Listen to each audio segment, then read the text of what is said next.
نحمده ونصلي على رسوله الكريم أما بعد أعوذ بالله من الشيطان الرجيم بسم الله الرحمن الرحيم لقد كان لكم في رسول الله أسوة حسنة صدق الله العظيم۔ ارشاد باری تعالی ہے، تحقیق محمد صلی اللہ علیہ وسلم کی زندگی تمہارے لیے بہترین نمونہ ہے۔ انبیاء علیہ السلام جب دنیا میں تشریف لائے، انہوں نے طاغوت کا مقابلہ کیا، باطل کا مقابلہ کیا، باطل کی آنکھوں میں آنکھیں ڈال کے بات کی، پھر سارا علاقہ مخالف ہوا، اپنے مخالف ہو گئے، غیر مخالف ہو گئے، خاندان والے مخالف ہو گئے۔ حق سچ کا راستہ یہی ہے، جب انسان اس پر چلتا ہے تو پھر بہت سارے لوگ مخالفت پر اتر آتے ہیں۔ آج بھی بہت سارے علماء جو مجھے کہتے ہیں میرا راستہ غلط ہے، لیکن جامعہ حفصہ میں جو مولانا عبدالعزیز صاحب کا کردار تھا وہ بھی درست نہیں تھا۔ اس پہ آپ اگر مجھے لوگ کہہ رہے ہیں کہ شہداء کے خون سے غداری اور پتہ نہیں کیا کیا، کہہ رہے وہ غلط تھے، تو انہوں نے تو شریعت کا مطالبہ کیا تھا۔ شریعت کا مطالبہ غلط نہیں، ان کا طریقہ یہ، اور یہ میں نہیں کہہ رہا، یہ بڑے بڑے ملک کے علماء جن کے میں نام لوں گا خام خواہ میں ان کی شخصیتوں کو بھی لوگ گالیاں نہ دینا شروع کر دیں۔ میں انہیں مناظرے کا چیلنج بھی دیتا ہوں، مباہلے کا چیلنج بھی دیتا ہوں، آؤ اور بتاؤ کہ میرا کون سا راستہ، میرا کون سا طریقہ قرآن و سنت کے روشنی میں غلط ہے، یا لال مسجد کے اندر جب تحریک چل رہی تھی اس وقت بتا دو کہ کون سا طریقہ قرآن و سنت کی روشنی میں ہمارا طریقہ غلط تھا۔ انبیاء علیہ السلام نے کیا باطل کو نہیں للکارا اور باطل کی آنکھوں میں آنکھیں ڈال کر بات نہیں کی؟ حضرت ابراہیم علیہ السلام نے جا کر بت خانے کے اندر بت توڑ دیے۔ آج کل کے یہ بعض علماء ہوتے تو حضرت ابراہیم علیہ السلام پر نعوذ باللہ فتویٰ دے دیتے کہ یہ طریقہ غلط ہے، غیروں کے بتوں کو جا کر توڑنا یہ کون سا طریقہ ہے، ان کا طریقہ غلط ہے، نعوذ باللہ من ذالک۔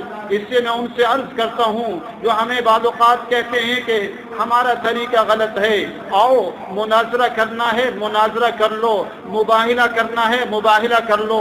الحمدللہ ہم جس راہ پر چل رہے ہیں 32-33 سال ہو گئے، حق سچ کے راستے پر ہیں، اس میں آزمائشیں آ رہی ہیں، اس میں پریشانیاں ہیں، باطل ہمارا راستہ رو کے کھڑا ہے، آج بھی ہمارا راستہ روکے ہوئے ہے۔ لال مسجد کیوں نہیں جانے دیتا؟ لال مسجد میں جمعہ پڑھا لے تو کون سا مسئلہ بن جائے گا؟ لیکن حق سچ والوں کا راستہ ہمیشہ سے روکا گیا ہے، آج بھی روکا جا رہا ہے۔ ہمیں کہا جاتا ہے ہمارا طریقہ غلط ہے۔ یہ بعض علماء میں ان سے پوچھتا ہوں کہ پرویز مشرف نے جب امریکہ کا ساتھ دینے کا فیصلہ کیا تو کتنے علماء نے فتویٰ جاری کیا تھا کہ امریکہ کا یہ طریقہ غلط ہے؟ جب پرویز مشرف نے وانا وزیرستان میں اپنی فوجیں جھونکنے کا فیصلہ کیا تھا تو کتنے علماء اور مفتیان کرام نے یہ فتویٰ دیا تھا کہ یہ طریقہ غلط ہے؟ جب امریکہ کا اتحادی بننے کا فیصلہ ہوا تھا کتنے علماء کے فتوے آئے تھے کہ یہ طریقہ غلط ہے؟ الحمدللہ لال مسجد سے اس وقت بھی آواز اٹھی تھی اور فتویٰ جاری ہوا تھا، ہم نے اس وقت بھی اس کو غلط سمجھا تھا، آج بھی اس کو ملک و قوم کے مفاد میں نہیں سمجھتے۔ لیکن وہ علماء ہمیں بتائیں جو ہمارے طریقوں پر تو فوراً فتویٰ جاری کر دیتے ہیں، لیکن حکومت امریکہ کی اتحادی بن جائے کوئی فتویٰ نہیں آتا، حکومت ڈاکٹر عافیہ کو امریکہ کے حوالے کر دے کوئی فتویٰ نہیں آتا، اور حکمران وانا وزیرستان میں ہزاروں مسجدوں کو شہید کر دیں کوئی فتویٰ نہیں آتا، اور حکومت ہمارا راستہ بلا وجہ روکے کھڑی ہے کوئی فتویٰ نہیں آتا۔ بے حیائی فحاشی عریانی حکومت نے عام کر دی ہے لیکن کوئی فتویٰ نہیں آتا۔ اور لال مسجد کی جب تحریک چلی اس وقت بہت ساری مسجدیں گر رہی تھی، کوئی فتویٰ نہیں آیا، لیکن جب ہم نے ان کا مقابلہ شروع کیا اور تحریک اٹھائی تو ہمارے خلاف فتوے آنے شروع ہو گئے، ہمارے خلاف جو ہے بیان آنے شروع ہو گئے کہ ہمارا طریقہ غلط ہے۔ افسوس اور دکھ کا مقام ہے، میں ان علماء سے پوچھتا ہوں، یہ بعض علماء قیامت کے دن اللہ تبارک و تعالیٰ کے سامنے کیا جواب دیں گے؟ اس ملک میں بے حیائی فحاشی عام تھی تو انہوں نے کیا کیا؟ اس ملک میں طاغوتی نظام چل رہا تھا، انہوں نے کیا کیا؟ اس ملک کے میڈیا پر بے حیائی فحاشی عریانی عام ہے تو انہوں نے کیا کیا؟ اس ملک کی یونیورسٹیوں کے اندر بے حیائی فحاشی کی انتہا ہو گئی تو انہوں نے کیا کیا؟ امریکہ کا ساتھ دیا گیا تو انہوں نے کیا کیا؟ علماء کی ایک بڑی تعداد پگڑی اور داڑھی والوں کی پولیس مقابلوں میں اور دیگر مقابلوں میں شہید کی جا رہی تھی تو کتنے فتوے جاری ہوئے؟ تو قیامت کے دن یہ سارے سوالوں کے جوابات تو آپ سے بھی ہوں گے، جو آپ ہمیں تو کہتے ہیں آپ کا طریقہ غلط ہے۔ مجھے بتائیے قرآن و سنت کی روشنی میں بتائیے ہمارا کون سا طریقہ غلط ہے؟ جو قرآن و سنت کی روشنی میں بتانا ہوگا۔ اپنی رائے تو ہر کوئی قائم کر لیتا ہے، لیکن ایسے علماء کو میں آج بھی پھر چیلنج دیتا ہوں، مناظرے کا بھی چیلنج دیتا ہوں اور مباہلے کا بھی چیلنج دیتا ہوں۔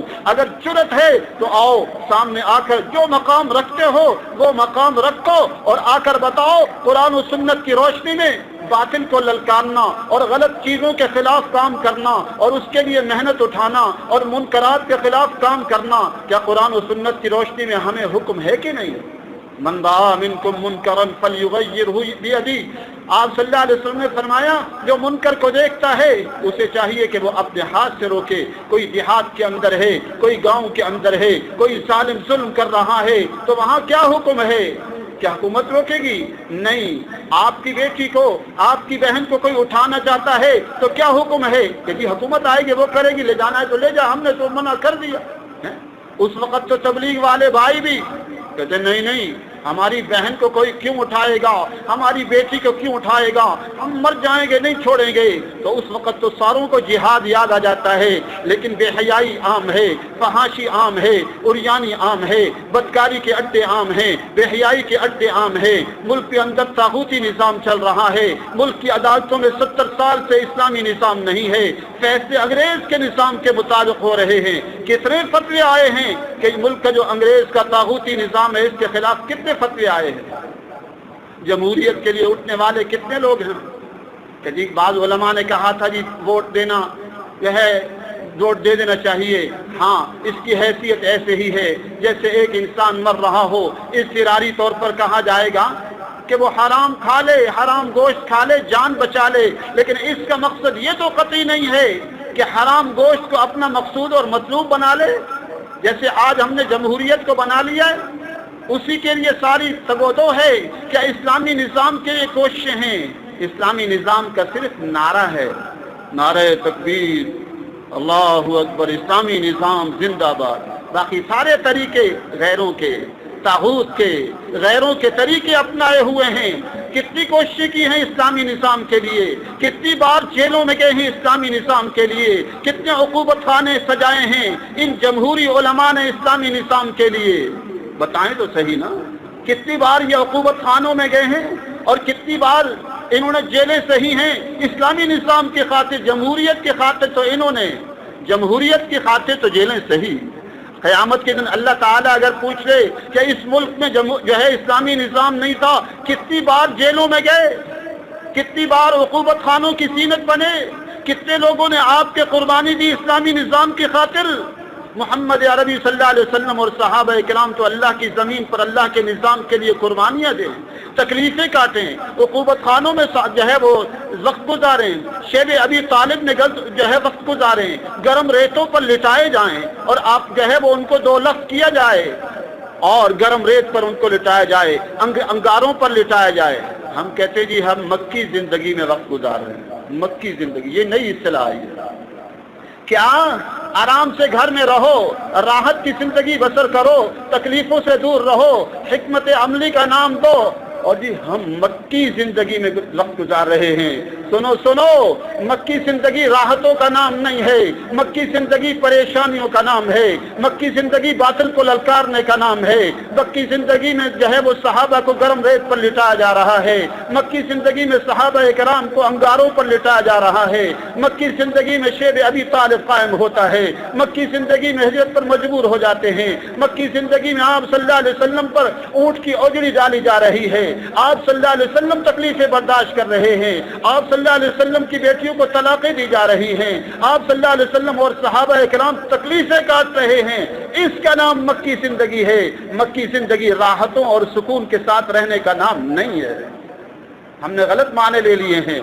اس لیے آج بھی ضرورت ہے حق سچ کے جو ہے وہ راستہ اختیار کرنے کی. لقد كان لكم في رسول الله اسوة حسنہ، محمد صلی اللہ علیہ وسلم کی زندگی بہترین نمونہ ہے ان کے لیے. لمن كان يرجو الله واليوم الآخر، فرمایا کہ جو اللہ سے ملاقات کی امید رکھتے ہیں، اللہ کو چاہتے ہیں اور آخرت کو چاہتے ہیں، جو دنیا کے طالب ہیں، ان کے لیے حضور صلی اللہ علیہ وسلم کی زندگی کیسے نمونہ بنے گی؟ آج ہم بہت سارے لوگ دنیا کے طالب بن رہے ہیں اور کہتے ہیں حضور صلی اللہ علیہ وسلم کی زندگی ہمارے لیے نمونہ ہے. قرآن نے قید لگا دی، لمن كان يرجو الله، جو آخرت اللہ کو چاہتے ہیں، آخرت کو چاہتے ہیں، تو ان کے لیے آپ صلی اللہ علیہ وسلم کی زندگی بہترین نمونہ بنتی ہے. آج ملک میں بے حیائی انتہا پر، فحاشی انتہا پر، عریانی انتہا پر، بدکاری انتہا پر، لیکن بیانات جاری ہوتے تو ہیں، اہل حق کے خلاف جاری ہوتے ہیں، ہمارے خلاف جاری ہوتے ہیں، ان کے خلاف کبھی جاری نہیں ہوتے. حکومت بے حیائی کی انتہا کر دے، فحاشی کی انتہا کر دے، عریانی کی انتہا کر دے، ظلم و بربریت کی انتہا کر دے. ہزاروں علماء طلباء پولیس مقابلوں اور دیگر مقابلوں میں شہید کر دیے گئے. کتنے فتوے آئے ہیں، کتنے علماء نے بیانیے جاری کیے ہیں. قیامت کے دن سوال ہوگا، ہمیں غلط کہنے والوں، ہمارے راستے کو غلط کہنے والوں، آخر کوئی تو وجہ ہے کہ حکومت آج بھی ہمارا راستہ روکی کھڑی ہے. جو ہے 25-30 سال سے یہ کام جاری ہے. حضرت مولانا عبداللہ شہید رحمت اللہ علیہ کا راستہ روکا گیا، انہوں نے تکلیفیں برداشت کی، وہ جیلوں میں چلے گئے، انہوں نے جو ہے وہ اغوا ہوئے. آپ کو حضرت والد صاحب رحمت اللہ علیہ کو لال مسجد کے احاطے میں شہید کر دیا گیا. یہ راستہ ہے مکی زندگی، یہ مکی زندگی ہے. تکلیفوں کا راستہ مکی زندگی ہے.